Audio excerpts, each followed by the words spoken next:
So we're talking seventh grade. I'm sitting in geometry class.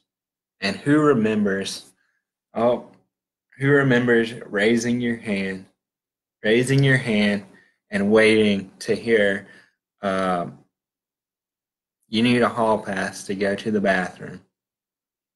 I'll give you a second. That was me, seventh grade geometry. I was waiting, had my hand raised. Hey, can I go to the bathroom? Yep, grab the hall pass, go down.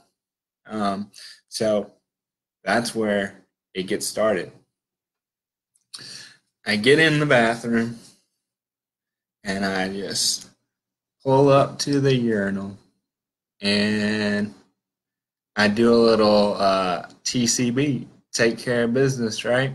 I handle what I need to handle, and then I go tap the handle to flush the toilet.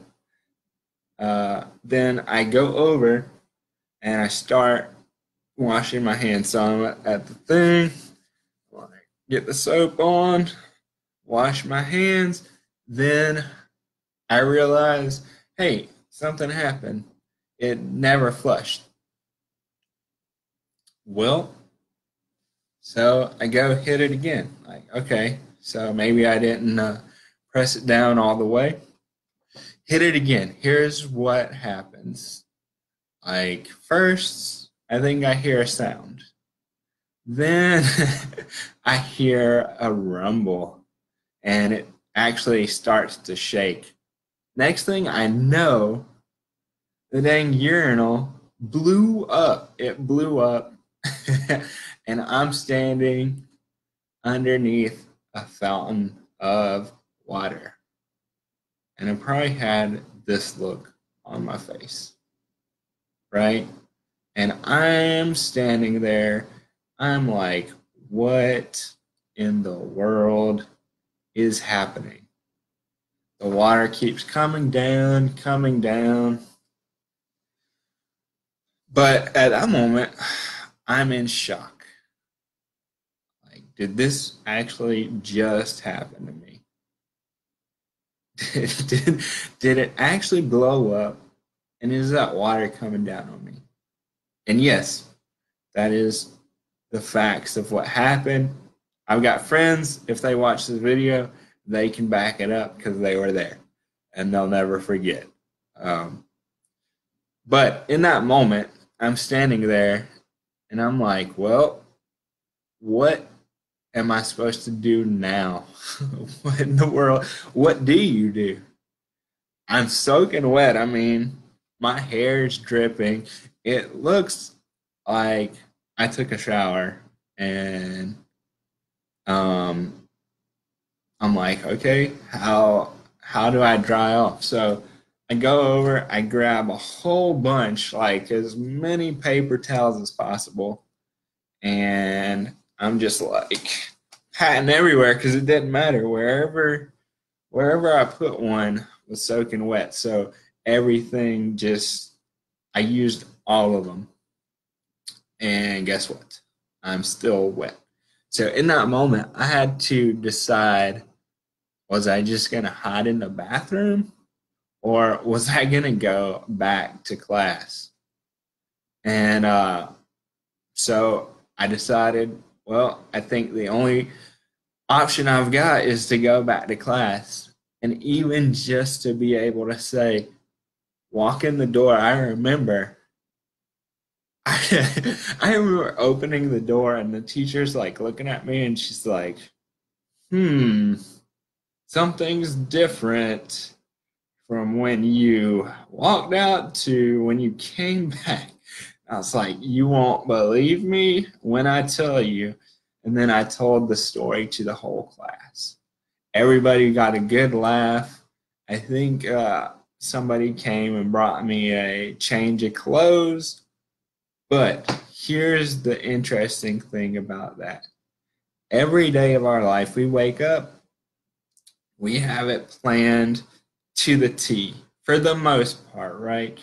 Even if it's not a good plan, we have a routine and habits that happen on a regular basis that play out what is our life. And then life decides, hey, that's not what's going to happen today.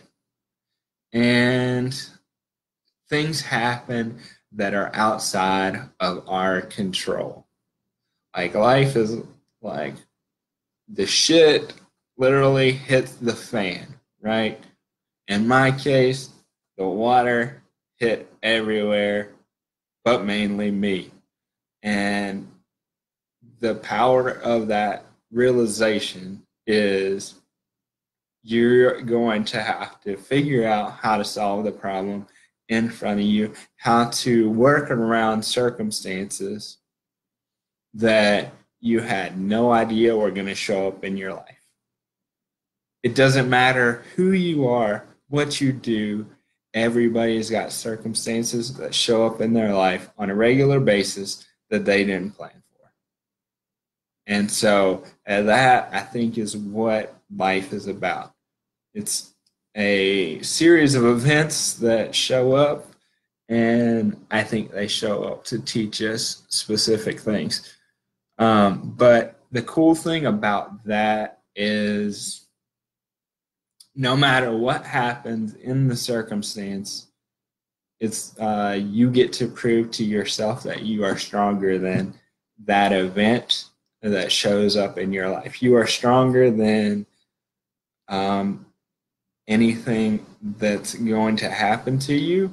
And it doesn't always mean that we're going to have the right answers when we solve it, but it proves that you can make it through a circumstance. I don't know what your circumstances are, and I know that we all have moments where it's like, as my friend Jason would say, isn't life interesting?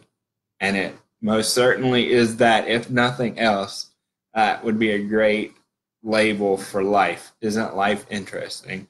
Because no matter what, we show up and usually what we want to have happen is not what actually happens.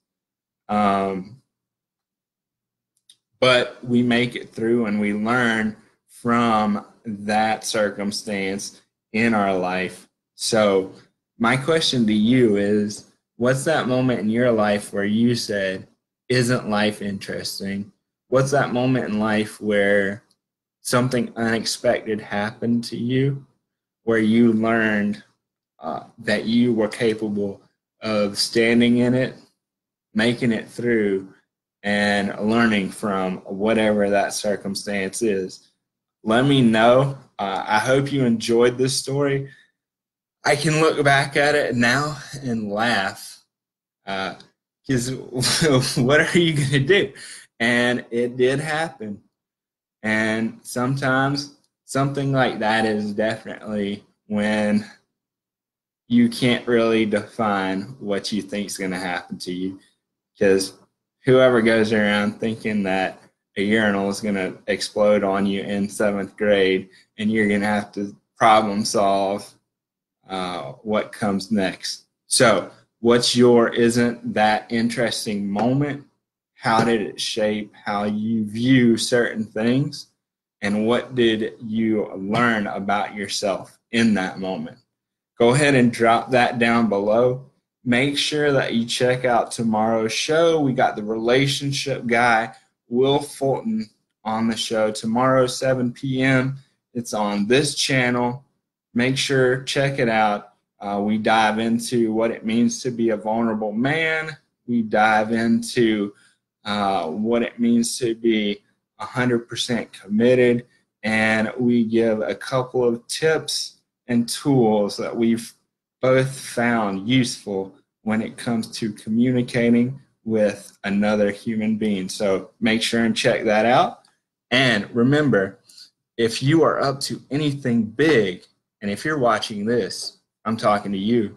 If you're up to anything big, you have to be patient. You must be diligent, and you must never, never quit, because no label defines you. Your label should always, always empower you.